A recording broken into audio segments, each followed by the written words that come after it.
this สบายดีเจอกับลิซีมาอีกแล้วไม่ให้จะมาเกลือมอนเมื่อที่34มอนบ่มีหลายเด้อพวกมอนสีเหลืองมีหลายมันสุกเบิดนะเด้ออย่างน้อยหนึ่งนะลูกเนาะอย่างเลือดแต่ดงเดียวเบิ่งให้เพิ่นเบิ่งดูเนมอนยาวๆแล้วโดยลูกซอกมอนสีเหลืองที่มื้อนี้น่ะลูกโดยเพราะมอนเฮาสุกหลายแล้วนะในลูกซอกมาไว้นี่ลูกสีเหลืองนี่ลูกเอาซอกเอาใส่ไหนนี่ลูกนี่อุ้ยกำลังเฮ็ดถังได้นี่น่ะใส่ในหั่นเลยในกองอีนี่มันจะมีหางแล้ว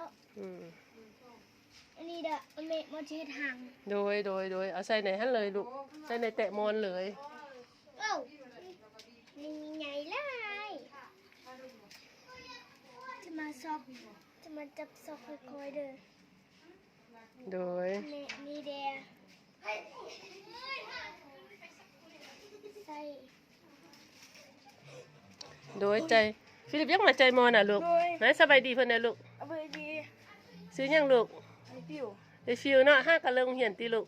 ไอฟิวเนี่ยฟิวเป็นคนเอาแตะมอนจับแตะมอนแล้วให้น้องซอกมอนสุกใส่ในลูกได้สีเหลืองนี่เริ่มสุกก็ได้จับใส่แม่อันนี้สีเหลืองมาหย่องไว้นี่ลูกโดยเอาสีเหลืองมาใส่นี่ซอกเลยลูกเห็นค่อยหึ่งอ่ะนี่ลูกก็ไปยืนอยู่ทางนั้นแม่อยากให้เพิ่นเห็นน่ะลูกไปใส่คือบ่มาซอยแม่เกือบมอนซะน่ะไปโรงเรียนลูกเรียนยังเรียนยังภาษาอังกฤษน่ะกับยังลูกแม่อันนี้ก็เอาอยู่อ่ะเบิ่งเหือลูกชายแม่อันค่าสีเหลืองไม่มีเอาค่าสีเหลืองเอาลูกนี่ได้สีเหลืองสุกบักกะลายเนี่ยเต็มนี่เนี่ยลูกอันนี้ก็ได้โดยได้แล้วลูกอันนี้น่ะสุกเอามาใส่ขี้มอนติดก็บ่เป็นหยังลูกอันนี้เฮ็ดได้หลายอยู่นี่โดยอย่าไปจับมือใช่ไหมลูกบังกล้องได้ลูกบ่นึงหาจริงเฮ็ดในลูกบ่นึงเราแม่ใจใส่นี่แล้วแม่จิทายเพิ่นเบิ่งนี่เพิ่นยักโซอันน่ะมอนเข้าหางนี่มีลายนี่แม่เฮ็ดคอนโดมอนนี่อยู่ในนี้ก็มีลายนี่เป็นซันนี่อย่าพูดแฮงมันกำลังเฮ็ดหางลูกเนี่ยพูดอยู่กองนี่ให้เพิ่นเบิ่งแดดนี่มีคอนโดนี่มันติดหมดแล้วให้น่ะบ่นึงเราจึงเปิดให้เบิ่งลูก2-3มือเราจึงเปิดในตัวนี้5ก็เก็บมื้อเช้าเนาะนี่ได้ลายซันได้ลูกค้ามีลายซันก่อนเราบัดอีก2-3มือเราจิมาแกะให้เบิ่งเด้อทุกคนเด้อตัวนี้5ก็เก็บใหม่เนาะเขามันสิสุกมาจิหมดแล้วเนาะลูกเนาะนั่นว่าลูซี่เก็บลูกไว้มันเมตัวนี้ค่าสีเหลืองเอาหมดเลยอันนี้ดูบ่เอาลูกอันนั้นน่ะ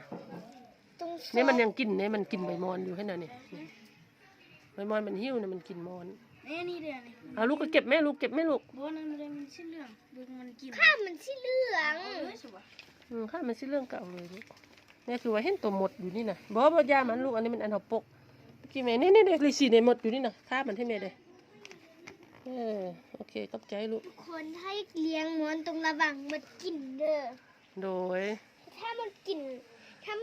แล้วก็มอนตายมอนมันห่านเนาะนี่กับอันนี้กับเพื่อนกูแล้วอย่าเอาไม้ใส่มอนบ่ได้กินไม้โดยใส่กระบอกเป็นย่างลูกเฮ็ดให้มันระบายอากาศได้ดีลูกมอนกินไม้บ่ได้โดยมอนกินไม้บ่ได้มอนกินได้แต่ใบมอนลูกงามอนจะบ่กินมันกินใบมอนเด้อทุกคนเด้อเลี้ยงมอนแม่ว่ะเลี้ยงส่วนทุกคนมาเลี้ยงมอนใส่กันเกลือมอนทุกมือโดยเกลือมอนทุกมือแม่นแล้วมอนมักกินใบมอนแก่หรือใบมอนอ่อนลูกใบมอนอ่อนใบมอนโดยมอนตัวน้อยจะมักกินใบมอนอ่อนเนาะมอนตัวใหญ่จะมักกินใบมอนแก่ผู้เฒ่าหลายคนเพิ่นว่าเอามอนตัวใหญ่นี้เอาใบอ่อนเกลือแล้วมักเศร้าบ่ออกว่าซั่นเนาะแล้วเราจะมาพิสูจน์นำกันว่ามันจะเศร้าออกหรือว่าบ่ออกอันนั้นใบมอนแห้วลูกอันนั้นน่ะอันนึงตายบ่ตายลูกมันมักแกงตายก็ลูกคอนโดมอนเนาะเขาก็ใส่นี่อันทุกคนอันแตะไข่นี่นะสามารถเอามาเฮ็ดแตะมอนใดเด้อลูกค้าซอยอันแก้ไข่เฉพาะหน้าใดเนาะเพราะว่าเฮาอยู่ในเมืองแล้วลูกค้ามีหยังก็ใส่อันนั้นเนาะช่วงเศรษฐกิจแบบนี้เนาะที่สำคัญมันจะต้องอนามัยก่อนให้มันสะอาดเด้อทุกคนเด้อสะอาดบ่มีมดบ่มีแมงนี่สีเหลืองเต็มนี่ในลูกในหัวมันสีเหลืองก็เอาได้เลยลูกเรื่องมันเห็ดมันรักเห็ดห่างแล้วได้กับเรื่องสำนักนะลูกเนี่ยตัวนี้เรื่องแทนเรื่องหวานเนาะเนี่ยอันหนึ่งตกก็เบี้ยคนตายเลยเกือบสุดที่ลูกกันเกือบเราเอามาใส่นี่เรื่องมาเกือบเบี้ยคนตาย เกือบบ่มันเกือบลูก เอ้านี่มันก็ เรื่ ได้ อง เอา เอา สิ กรอบหัวชิเรื่อง เลยหัวสีเหลืองเอาเลยเอามาใส่นี่ลูก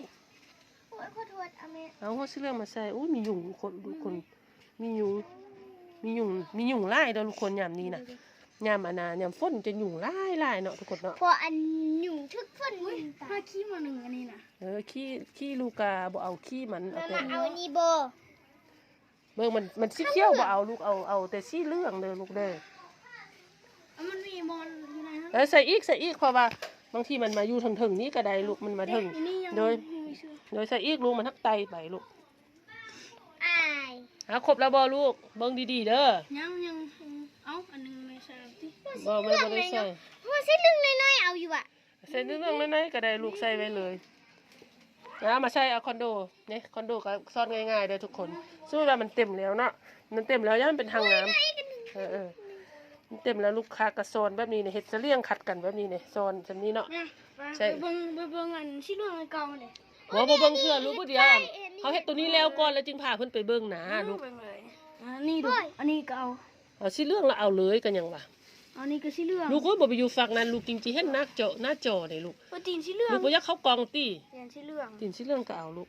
เอาเลยเพราะว่าเก็บมันไว้นี่แล้วมืออื่นมันจะเรื่อง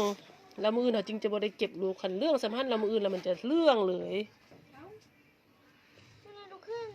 ส่งเป็นค่าเรื่อง ในหัวมันเริ่มเรื่องแบบนี้เนี่ยเอาเลย หัวเรื่องน้อยนึงแล้วก็อันบางมือมันจะหาเรื่องหมดเลยเนาะ โดยมืออื่น เหลืองนี่นะ กินเรื่องก็เอาไหมลูกกินเรื่องก็เอาเลย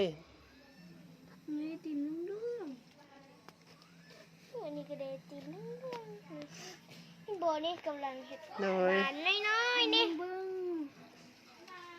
เอ้า นี่สิส่วนลูกค้าส่วนลูกค้ามาปลูกหมอนเลี้ยงมอนใส่กันได้แม่แล้วก็ให้เพิ่นกดไลค์กดแชร์ให้ได้ลูกในฟิวในเรื่องอยู่ในลูกเห็นบ่เรื่อง อะไรแชร์ได้เด้อ เฮ็ดได้ต้องเฮ็ดได้ให้เพิ่นกดไลค์กดแชร์ บ่ฮอ เอาลูกก็ต้องเฮ็ดหน้าหักขำหูเนาะ กด บ ไล อก ค์กด บอกเพิ่นว่าบอกให้บอกเพิ่นมากดไลค์กดแชร์ให้ล้านน้อยเด้อนี่แม่น่ะ แม่กดสีเรื่องเอาอยู่อะ กดสิเรื่องก็เอาลูกให้มันเรื่องเอาหมดในบางฮือขึ้นในมันมีบ่สิเรื่องลูก อุ้ยนี่ เรื่องแล้วก็เอาเลยลูก